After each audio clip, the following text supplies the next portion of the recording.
Today, today.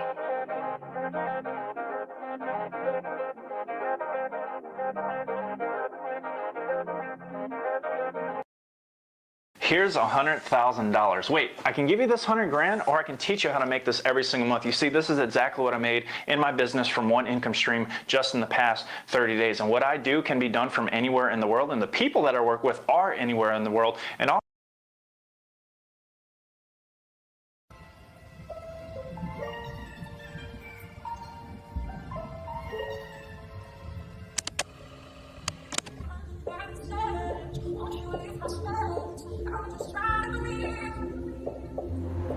Yo, Bash, you been tripping on them hoes.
Lamita Feed is 101 years old. When COVID hit, we had some challenges. I heard about the payroll tax refund that allowed us to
Did you know that you could get $50,000 to over $150,000 of investment capital at 0% interest rates to fund any business or investment that you want?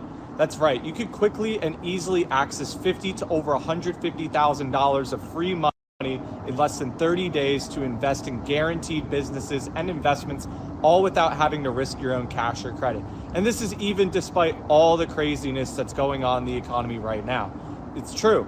There's a little known funding hack only used by the wealthiest investors in America right now called 0% interest funding. And 0% interest funding is exactly what it sounds like. It's free money that comes without any interest that you can use to invest.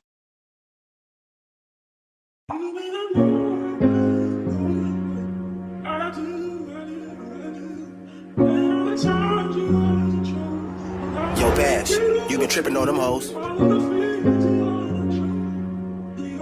What are you calling my phone for? Go back to the bitch you love so much and leave me the fuck alone.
Burn live, marijuana keeping y'all connected. Hashtagging these red eyes, changing the viewers' eye red, keeping underage smoking off social media, killing ourselves for your entertainment. Sitting here with friends and family, starting a cannabisation.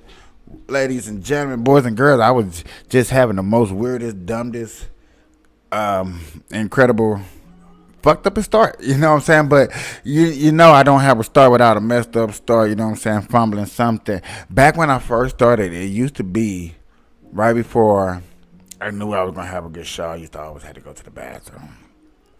Real smack. This is what I have come to. I appreciate everybody hanging out with me. I appreciate that I fixed everything and I thought about everything all at the last second. I couldn't believe I was having the biggest brain fart. I was like, man, I had the biggest delay in my music. I'm like, the music, the sound, everything is just delayed. I'm like, what's going on? Shout out to everybody that just joined.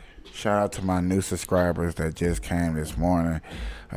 They was very intrigued on trying to watch the show and come see the show and do a shout out to people that do come watch the show. You know, we got a new little change of scenery. Things gonna be a little different. As you see, the background is how it is. I gotta get used to that. My camera straight ahead and not actually look at this big old screen that's right here. That's gonna take some good use to it. I normally would have a shortcut to that, like have the screen and the camera right next to each other, so it'd be easy to look at the screen and the camera. But that's something that, yes, I'm gonna have to work on. Might end up getting a camera 1 and a camera 2. Camera 1, camera 2. I might have to work on that. Bad, very, very, very busy day. You would think today was so busy that I would be asleep as soon as I wake up tomorrow. That didn't make no sense. You'd think I'll be asleep by now, as much as running around and sweating and things I'm doing, but I am amped. I am ready to give y'all a show. I really didn't. Strangely, I didn't have time to really find things to actually talk about. I almost had an idea to put my monitor, because my partner wanted me to put the monitor in front, but I was going to put it right over here in this corner. I almost did that, because now it's like I'm looking at the camera, but then I got to look way over here to find out what I want to talk about, what I want to discuss. Then I got to turn back this way to remind me to look at you, the audience.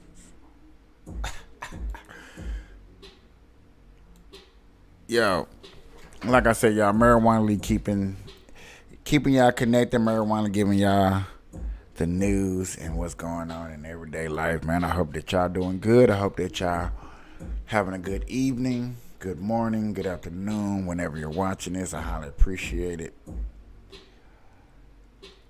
A lot of people have been making stories that I have been saying about things that I've seen already been discussed. So today is really just me trying to find that new something to talk about that nobody else is really talking about. Actually, there are some things I want to talk about, but there's not like totally no news coverage of it. So it's like I don't know what to say for us that. I don't even know how to start can't start a story off when you don't have no receipts to go by. And that's exactly what I'm at. I'm at a point to where I got stories I want to talk about, but no receipts to back it up. So therefore, I can't really do anything about it. So, yeah. We're gonna kick off some stories. Let's see.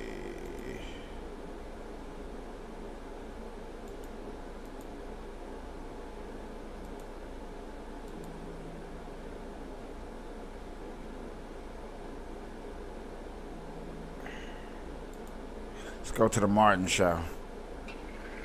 This is a switch bike. This is a switch bike. No, decision, the Supreme Court today ruled that a North Carolina legislative challenge would not go forward, which would have fundamentally changed the way the elections are running in the United States of America. At its base, this case was based upon a challenge presented by the North Carolina state legislature, arguing that because the Constitution lays out that states alone are in charge of overseeing their own electoral processes, that any review by the Supreme Court of the state of North Carolina, by the Attorney General of the state of North Carolina, by the State Elections Board of North Carolina should be null and void, and that sole power should lie with the state legislatures in order to determine how elections should be run. The Supreme Court rejected that argument. The reason this is significant is because over the course of the last 15 years or so, Republicans have concentrated on consolidating power in state and local offices. During the Obama administration, Republicans won 1,044 elections nationwide, taking over state legislatures across the country. If this challenge had gone forward, fundamentally, those Republican state legislatures would be able to nullify elections, redistrict and change lines. They'll be able to change election dates, impose poll taxes. This would have fundamentally gotten rid of Section 2 of the Voting Rights Act, which has already been weakened by Shelby v. Holder in 2014. This decision by the Supreme Court, along with the Louisiana decision on redistricting yesterday, as well as the Alabama decision on redistricting a week ago, as the most significant upholding of voting rights that we've seen in nearly 40 years in the United States of America. This is a crucial decision, particularly coming from a Republican court. Remember, this court has 3 justices appointed by Donald Trump: Neil Gorsuch, Brett Kavanaugh.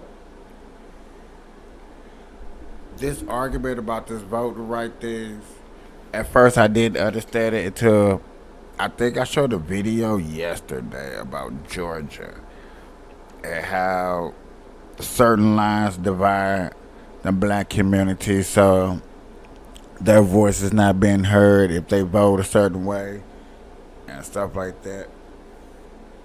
So that's what this is talking about, is right here. It's still they're talking about this Vote Act, which I ain't gonna lie to you, until they put out some more stuff, it's really kind of hard to get into that and discuss voting acts, because every state, every county is different. They always going to stay different. After decades of booming growth, the commercial real estate industry has run into a brick wall. Building values are plummeting, offices remain empty, and now rising interest rates could put pressure. The industry could pressure the industry even further. CNN's Vanessa Yurkevich is here with more. They're statuesque, vast and staggering, and they're empty. Skyscrapers and office buildings once stacked high with businesses are experiencing high vacancy rates in the U.S., nearly 19%, 5.5% higher than before the pandemic. I think it's a very unique moment, nothing like any disruptive marketplace that I've experienced over the past 40 years. The pandemic emptied offices around the country. Today, the number of people returning to in-person work is less than 50% in 10 major metro areas, forcing companies to rethink physical office space. Half of the biggest global companies say they'll need less real estate in the... But remember, ladies and gentlemen, remember that the economy under Joe Biden is up 6% since the pandemic. So, you know, all these empty buildings are this is supposed to be a lie. This is not supposed to be happening. This is not what you're supposed to be seeing. This is not real. This is not happening because our democracy under the Democratic administration says that this looks good, you know. This 50% major global emptiness of real estate supposed to be looking good. Jobs everywhere. Okay? So don't forget. I just want y'all to make sure that we remember these things when we see these stats. The next 3 years, leaving landlords with loans to pay in a bind. If there's no tenant, you're not making money. Right. What do you do? There's no recouping, lost income for downtime. Stephen Durrells runs the leasing at SL Green, New York City's largest commercial landlord. With more than 30 million square feet of space to rent, the collapsing demand for office space means their tenant vacancy rate shot up from 3% pre-pandemic to 10% today. That calls for some creativity. You can build the set in here, you can have a fight scene in here. SL Green is now working with Backlot, a company that connects landlords at 332 buildings across New York and New Jersey with film and TV companies. This episode of Law & Order was filmed in this vacant office in Midtown Manhattan. The Watcher on Netflix and these East Side offices. I think people are starting to look holistically at how they can support a revenue stream. This year, SL Green says it will earn $3 million from film. Basically, this is not a real story. Basically, y'all know what they're saying. We're going after the rich people because the poor people can't afford us. When they so-called want to get rid of small businesses, some big businesses, which we think is big, is still small, can't afford this. So you're getting rid of big businesses too.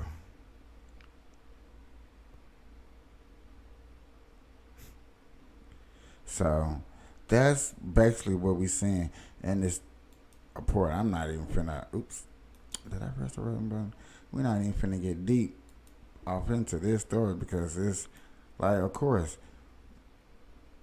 this is gonna happen. Ladies and gentlemen, of course this is gonna happen. What's going on over here? Scott, how does this work? Yeah, so very simply, any investor can go to masterworks.io, create an account.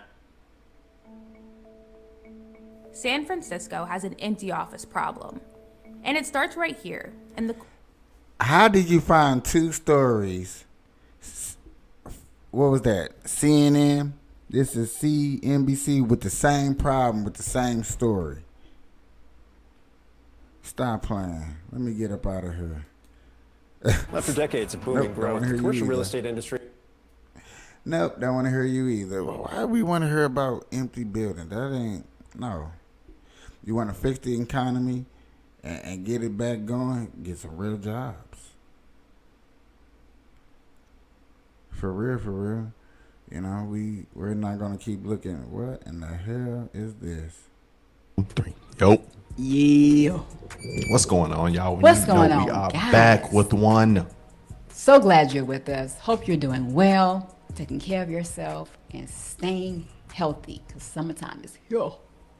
Let's go. Let's go. So we got the inconvenient. Y'all know we did the inconvenient truth of the Democratic Party. So now they had inconvenient truth about the Republican Party. Okay, let's see what they're saying. Racist, sexist, Republican. These words are virtually interchangeable, at least according to most professors, journalists, and celebrities. So are they right? Let's take a look at history. The Republican Party was created in 1854. The first Republican Party platform, adopted at the party's first national convention in 1856, promised to defeat, quote, those twin relics of barbarism, polygamy and slavery. Those twin relics were spreading into the Western territories.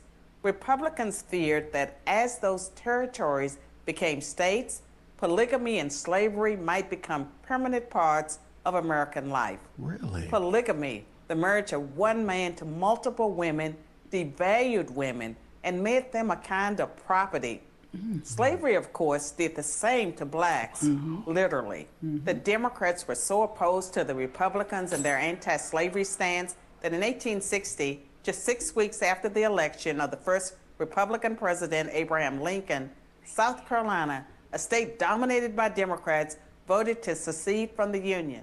The Civil War that followed was the bloodiest war in U.S. history.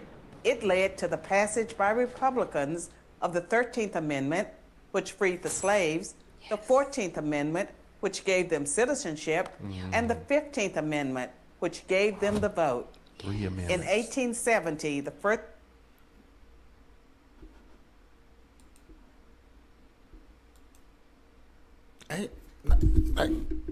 They don't teach us that. They don't talk about that. They don't say that. Now, this is what they don't tell us. Now, you're hearing this, and you're probably thinking like, no, Democrats freed us. Democrats won that Civil War, ladies and gentlemen. First black senator and the first black congressman were sworn in, both Republicans. Wow. In fact, every black representative in the House until 1935 was a Republican. And every black senator until 1979 was too. For that matter, the first female member of Congress was a Republican. The first Hispanic governor and senator were Republicans. Really? The first Asian senator, you get the idea. Really? Republicans also kept their pledge to defend women's rights.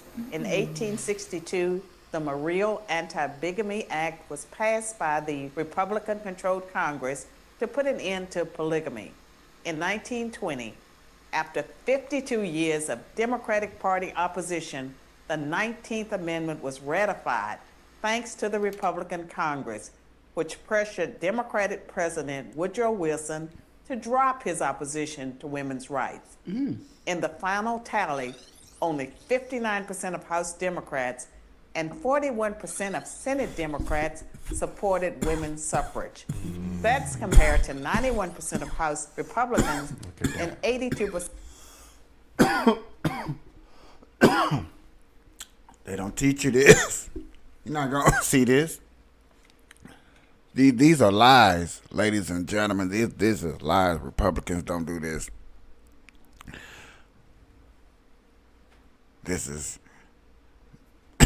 black supremacists happening. Trust me. This is what you listen.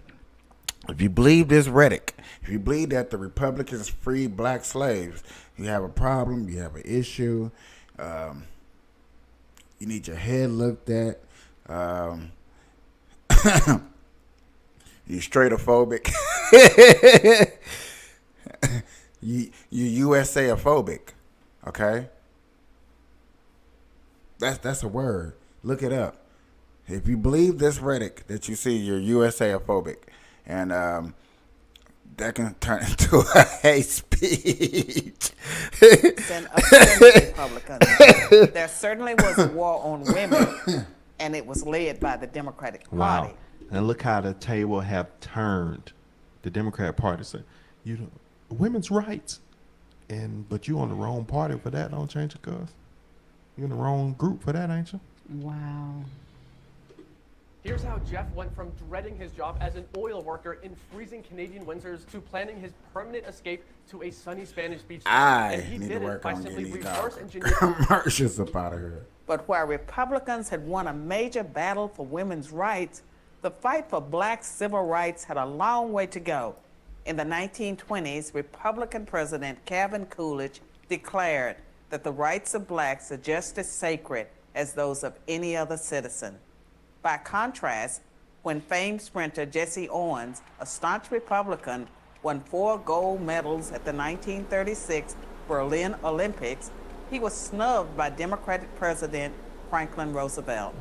Roosevelt only invited white Olympians to the White House. Wow. 2 decades later, it was a Republican president, Dwight Eisenhower, who sent the 101st Airborne Division to escort black students into Little Rock Central High when Arkansas Governor Orville Forbes, a Democrat, refused to honor a court order to integrate the state's public schools. The Civil Rights Act of 19... When you want to hear facts, you want the names. When you want to hear facts, you want to hear the names. You want to see the people. You want to see who did what did where, how did who, what year. This right here is one of the best things. I'm glad I could have started off the show with, breaking it down. I know we broke it down. We was talking about empty buildings, y'all. That was so dumb and stupid. But this right here is definitely where it's at, of learning and seeing what's going on, as far as who started what, when, where, and how. We all the way up to 1960. Let's go. 60, which outlawed poll taxes and other racist measures meant to keep blacks from voting, was filibustered by 18 Democrats for 125 hours. Not one Republican senator opposed the bill. Its follow-up bill, the Civil Rights Act of 1964, is one of the landmark pieces of legislation in American history. That, too, survived a filibuster by Democrats thanks to overwhelming Republican support. But you might be thinking, all that's in the past. What have Republicans done for women and blacks lately? The answer you'd hear from professors, journalists, and celebrities is not much. And this time they'd be right. They'd be right because the Republican Party treats blacks and women as it treats everyone, as equals. The Democratic Party never has, and it still doesn't. Today's Democrats treat blacks and women as victims who aren't capable of succeeding on their own. Exactly. The truth is, this is just a new kind of contempt. Let's see. So there is a party with a long history of racism and sexism, but it ain't the Republicans. I'm Carol Swain for Prager University. Need to say is awakened. That's what's up. Now, we're not even finna go into their long ass rant and what they about to talk about. We not. But that was good. I might have to break that down and stuff like that, man.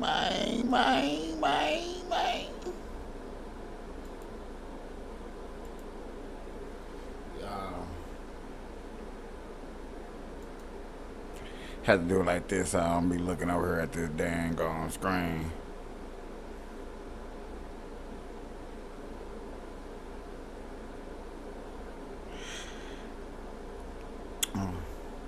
I've been noticing a little drag too.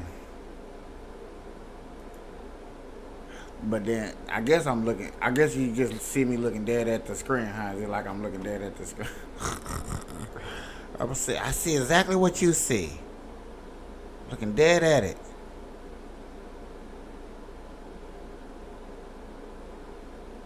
It's funny how people go back to them old videos. They're talking about, man, Dave Chappelle exposed. Oh, let's see what this I-95 look like, y'all. Verizon Home Internet and cut your internet bill to just $25 a month. See what this Why don't we cut the I-95 cable, look like. switch to Verizon Home Internet? Cable internet wasn't cutting the mustard. I just plugged it in. And there's no surprise price hikes or hidden fees.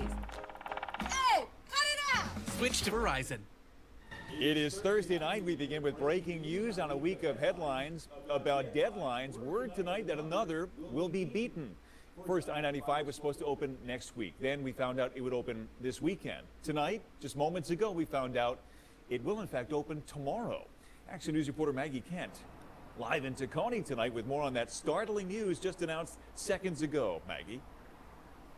Yes, I just called a source at PennDOT who did confirm they're expecting to reopen this temporary stretch of I-95, 3 northbound, 3 southbound lanes tomorrow, potentially in the afternoon. Of course, we have been tracking this since June 11th when that fiery explosion knocked out those lanes, and we'll be there tomorrow too. A pace car leads this red pickup truck to the side of the nearly ready temporary lanes of I-95 at Cottman Avenue. While the white and black Camaro looks cool, the red Chevy Silverado behind it is actually the star of the construction site today. It is a jet engine. It's going to blow out about 1,400 at 1,400 degrees Fahrenheit. About 3,000 pounds of force. On the back of the truck, on loan from the Pocono Raceway, is a high-powered jet engine, typically used to dry the racetrack after it rains. This dryer hasn't been used in any application like this anywhere in the country that I'm aware of. Today, construction crews are laying down the final layers of asphalt over the 6 lanes of traffic. The track dryer will ensure the surface is dry and clear so paint lines can be applied. All part of the process to open the roadway to drivers. So the question is they opening it too fast? You think they doing it too fast? Too fast? I understand we want a quick turnaround and we wish the best for people. We don't want nobody, being, I don't know, man. Safety first, bros. Safety first, homies.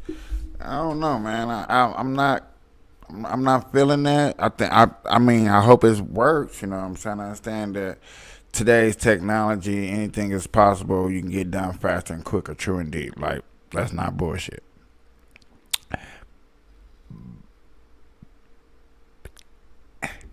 Don't want to use that B word, y'all.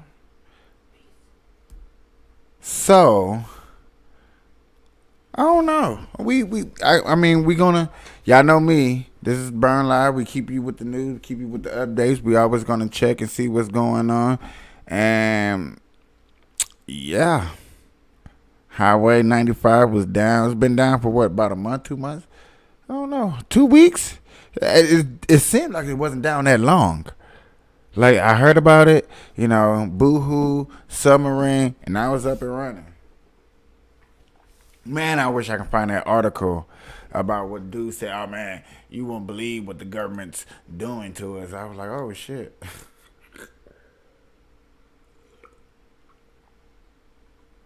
What's going on?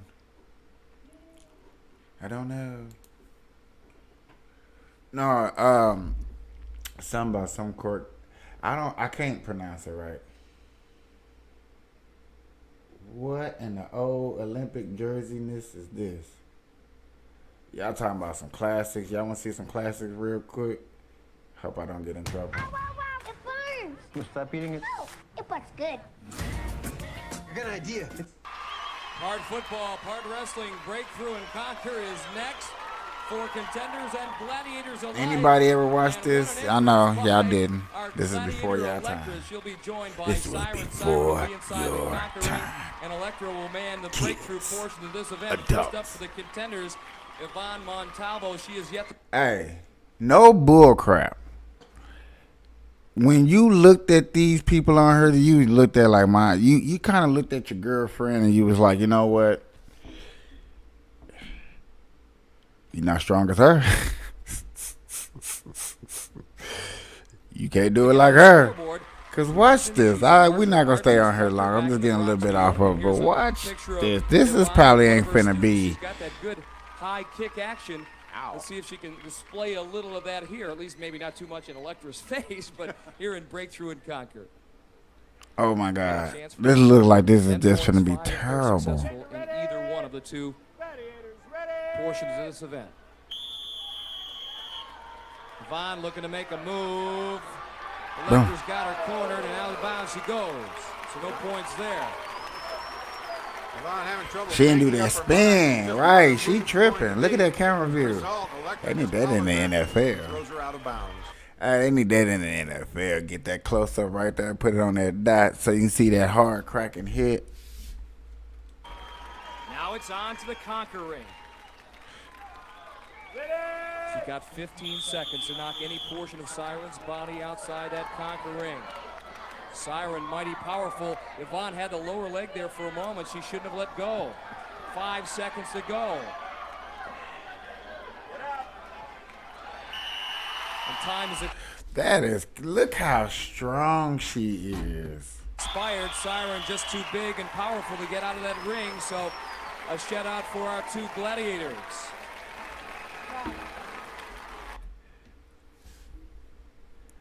Y'all know what my next question finna be. You think Brittany Griner can do any better? Huh? Come on, y'all. Y'all think Brittany Griner can do any better? Be out there with them gladiators, those real American heroes. Huh?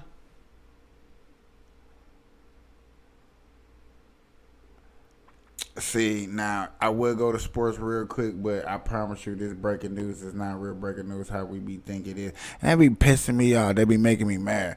I be thinking I'm really finna hear some breaking news, and it really don't be breaking news. They done broke. You know what I'm saying? They just talking about what ifs and what might be's. I don't like what ifs and what might be's. Yep, let's go to it. A major crime crackdown in the district. Federal law enforcement agencies and D.C. police announced the arrest of members of the Kennedy Street Crew. Investigators called them a violent drug trafficking organization. News 4's Erica Gonzalez joins us now with the details from just unsealed indictments. Erica, which I understand also resulted in a massive drug and gun takedown. Oh yeah, there was a lot here to go over. From 2021 until now, D.C. police say the Kennedy Street Crew, or KDY, is behind 19 shootings and 7 murders in the Kennedy Street stretch of Northwest. And now, 12 of its members have been arrested and are facing federal charges for drug and gun trafficking. In connection with this... Hey, you see how she said that? Hold on, y'all. This is what I want y'all to say. Look, she said that like she's from the hood. Like, she's like, oh my God. Like she's so happy to God. Shootings and 7 murders in the Kennedy Street stretch of Northwest. And now, 12 of its members have been arrested and are facing federal charges for drug and gun trafficking. In connection with this Sound like she had got it we've herself. seized over 400 grams of fentanyl, approximately 1 kilogram of cocaine, over 100 kilograms of marijuana, and more than 40 firearms, including 8 suspected machine guns. Investigators say KDY had been working the streets of Ward 4, but were branching out to other areas as well, moving large amounts of guns and drugs. News 4 has covered a number of brazen shootings allegedly involving this very crew. Authorities say the community has had enough. Interim D.C. Police Chief Ashawn Benedict says the people responsible for the takedown are a group called the Violent Crime Impact Team, started 2 years ago. So that's D.C. Police, ATF, DEA, FBI, and even the IRS coming together to get guns and drugs off the streets. That's how you get guns off the streets. Not changing no laws. You go get the guns. Don't change the law. Go get the guns. Look at them. Look at those brave officers. If an IRS criminal investigator is part of this case, you know you really tripped up, because they're not really looking at nickel and dime investigations. They're here because the Kennedy Street crew is not some corner crew. This is an organized criminal organization, and it took a sophisticated investigative effort to bring them down. This is apparently the 5th bust of its kind since that group was assembled. And as far as all the drugs that were confiscated, they would have had a street value of some hundreds of thousands of dollars. Sean and Leon, back over to you. Erica Gonzalez with the latest. Hey, that's what's up. While she talking about hundreds of thousands of millions of dollars, I got a Birkin bag with that Chanel outfit.